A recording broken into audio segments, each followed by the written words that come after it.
If love were measured by your actions today, not by your beliefs, not by your words, would the people you passed by call you their neighbor?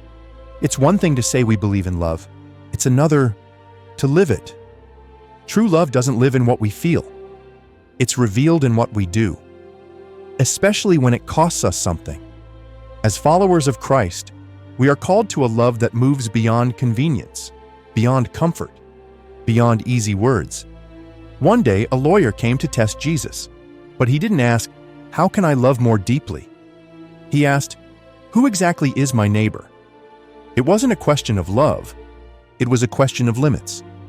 Who am I required to care about? Who can I ignore without guilt? But Jesus didn't give him a checklist. He gave him a story of a man beaten, robbed, and left for dead. A story of religious leaders, respected men, who crossed the road and walked away. And a story of a Samaritan, despised, rejected, who stopped, who saw the brokenness, and who chose to act. This parable isn't just about kindness. It's a radical invitation to live love without boundaries. Because in the kingdom of God, neighbor isn't about proximity. Neighbor is about mercy. Neighbor is about seeing the pain and stepping into it, even when it costs us. Today, we are not just remembering an ancient story. We are being invited into a revolution of grace, a revolution where love isn't something we profess, it's something we practice. Let's step into that call. Let's live a love that moves. 1. Love begins where comfort ends. Real love doesn't begin where it's easy. It begins where comfort ends. In the story Jesus told, the priest and the Levite didn't miss the wounded man. They saw him. They felt the tension. They knew the risk. And yet, they crossed the road, not because they hated him, but because helping him meant disruption. It meant inconvenience. It meant danger. Their titles said servants of God, but their actions said, protect my comfort first. And if we're honest, isn't that us more often than we'd like to admit? We post about love. We sing about mercy. But when love demands something real, when it interrupts our neatly planned lives, we hesitate. Because stepping into someone's pain is messy, it's unpredictable, it's costly, and comfort is easier. The Samaritan had every excuse to pass by. He was an outsider, despised by Jews, looked down on by society, but compassion moved him across the road. Compassion pulled him into the brokenness. Compassion cost him time, money, reputation, and safety. And that is real love. Neighbor is not about proximity. Neighbor is about mercy. Neighbor isn't just the person who lives next door. It's the wounded heart you would rather ignore. The inconvenient interruption you weren't planning for. Neighbor is the person God puts right in front of you to teach you how to love beyond yourself. Today, pay attention. Who is stretching your patience? Who feels like a burden? Because very often, the people we find hardest to love are the very ones God uses to teach us how to love like Him. Real love crosses the road. Real love chooses the messy over the comfortable. Real love doesn't wait for it to be easy. If your love never costs you comfort, it's not the kind of love Jesus lived.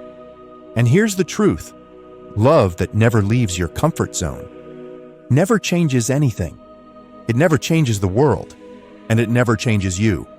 But when you choose to stop, when you choose to move toward the pain instead of away from it, you don't just rescue someone else, you rescue your own soul. Because love that moves is the only love that heals. And yet, the temptation to stay comfortable, to pass by quickly and quietly, is always strong. Why is passing by so much easier than stopping? And what do we lose when we choose to look away? Let's go deeper. 2. Passing by is easier than stopping, but it costs your soul. In the story Jesus told, the priest and the Levite didn't hurt the wounded man. They didn't rob him. They didn't attack him. They simply did nothing. They passed by. And that's what makes their failure so haunting. It wasn't hatred that kept them from helping. It was comfort. It was fear. It was convenience. They saw the pain. They saw the need. And they crossed to the other side. Because love would have cost them something. And comfort felt safer. And if we're honest, isn't that the choice we face every day? It's easier to walk past suffering. It's easier to protect our time, our energy, our comfort.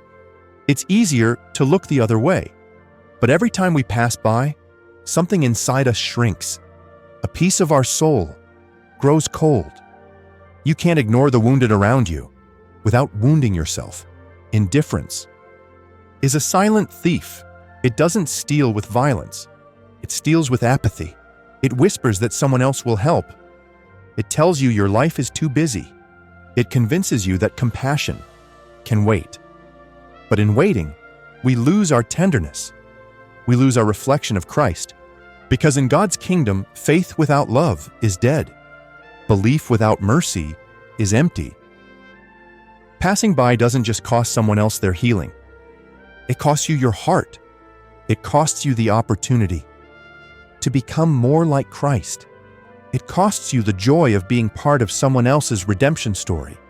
And the truth is, the longer you pass by pain, the harder your heart becomes to hearing God's voice. Today, you are invited to stop, not to save the whole world, not to solve every problem, but to say with your life, I see you, I care, I will not walk away. One act of stopping, one act of kindness, one choice to notice can be the difference between despair and hope for someone lying on life's broken road. And maybe it's the difference between a soul growing cold and a soul staying alive. Today, don't pass by. Stop. See. Love. Because love that never stops, never saves. Stopping is where compassion begins. But stopping is not enough. Because real mercy doesn't end with a feeling. It moves with sacrifice. The Good Samaritan didn't just feel sorry. He crossed the line into costly love. Mercy without sacrifice is sympathy that never heals. But mercy with sacrifice is where heaven touches earth. Let's step deeper into the kind of love that pays a price. 3. Mercy is measured by sacrifice, not sympathy. It's easy to feel sorry for someone. It's easy to be moved by suffering and still do nothing. Sympathy costs nothing. But mercy, real mercy, always costs something.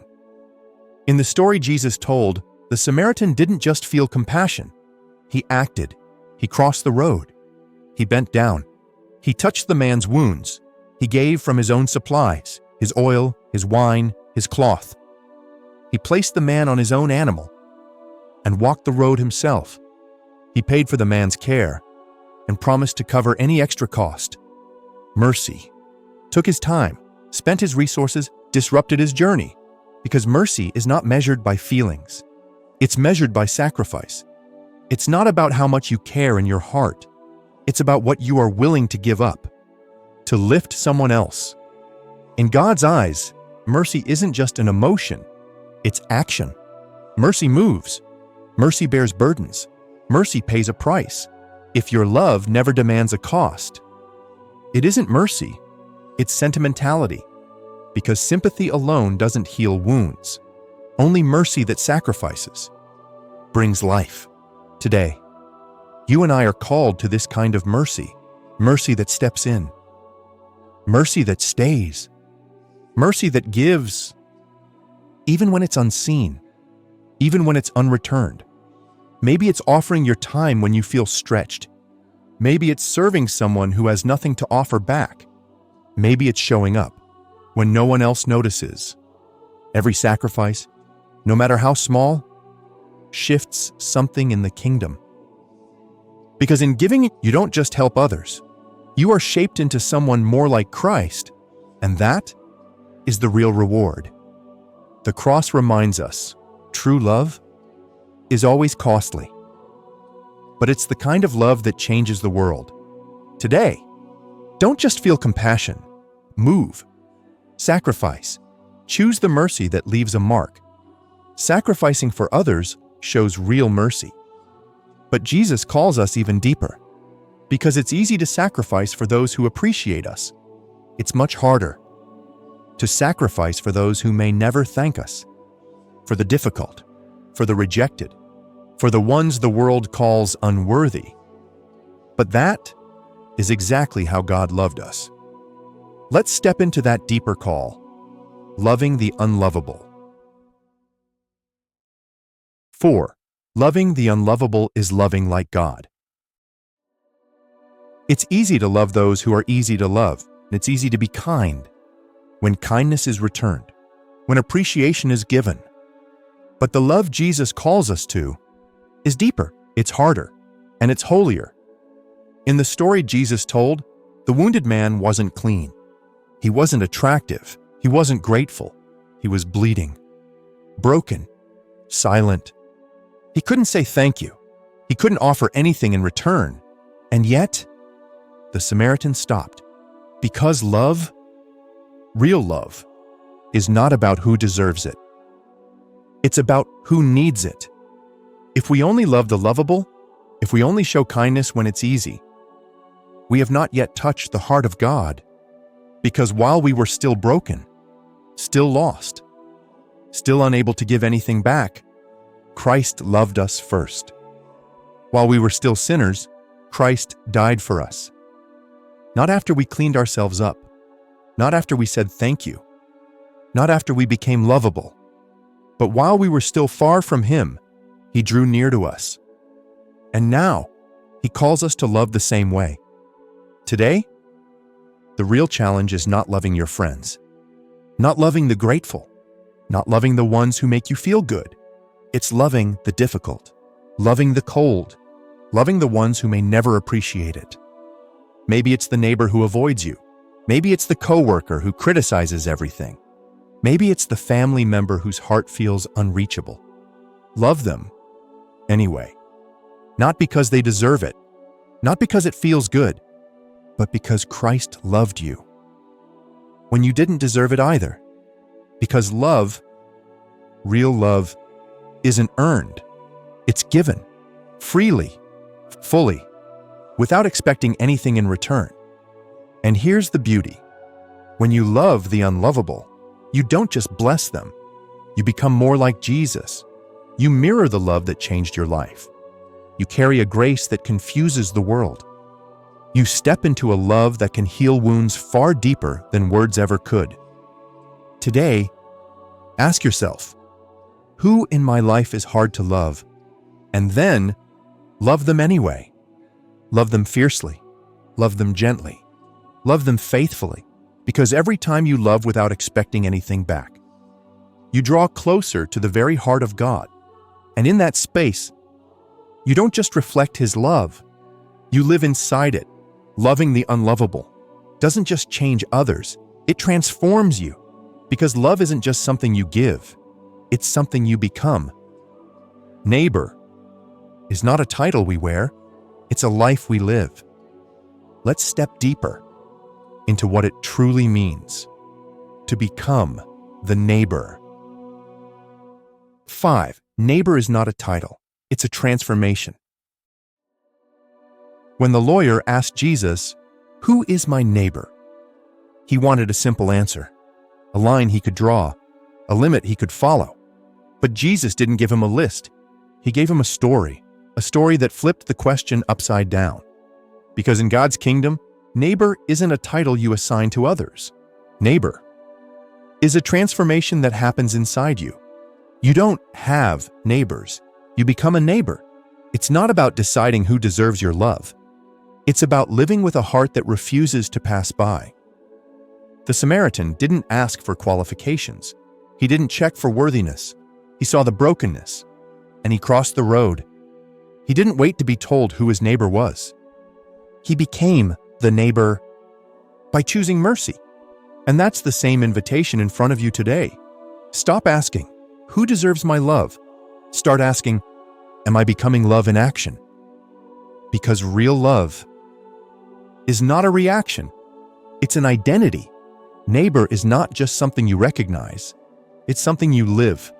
Every time you stop for someone who can't pay you back, every time you step into someone else's pain, every time you choose mercy over comfort, you are not just helping them. You are being transformed. You are becoming more like Christ. You are living out the mercy you once received. Today, you have a choice. Will you live life defining who your neighbor is? Or will you live life becoming the neighbor someone desperately needs? It starts small. It starts today. Pick one person, one need, one act of love. Send the text, make the call, offer the help, give the smile.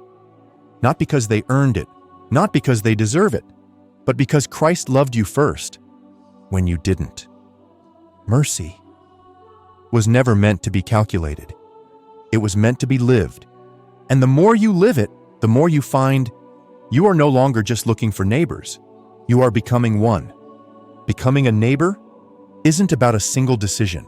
It's a way of living, a way of seeing, a way of loving without limits. Because the life that loves like Jesus is the life that changes everything. Let's bring it all together. You don't find a neighbor. You become one. Today, we've walked through a story that isn't just about someone else's journey. It's about ours. It's about stepping beyond comfort, choosing action over indifference, sacrificing where it hurts, loving when it's hard, and realizing that being a neighbor is not about finding the right people. It's about becoming the right kind of person. Because love that stays safe never changes anything. Love that moves changes everything. You don't find your neighbor. You become the neighbor someone desperately needs. You become the hand that reaches across the divide. You become the heart that refuses to pass by. You become the light that reminds the world that mercy still lives here. It won't always be easy. It won't always be recognized. It won't always be comfortable, but it will always be worth it. Because every act of mercy is a thread God uses to stitch heaven into earth. Today, you are invited to live that kind of love. A love that crosses the road. A love that pays the price. A love that doesn't just admire Jesus, but follows him. If this message spoke to your heart today, take a moment to like this video. Share it with someone who needs hope. Because sometimes, one act of sharing truth is the first act of mercy someone receives. And if you're ready to love the way Jesus did, join me in our next video. How Jesus taught us to heal a broken world, one act of mercy at a time. The world is waiting for your next act of love. And the kingdom of God is built one small faithful step at a time. Let's keep walking this journey together.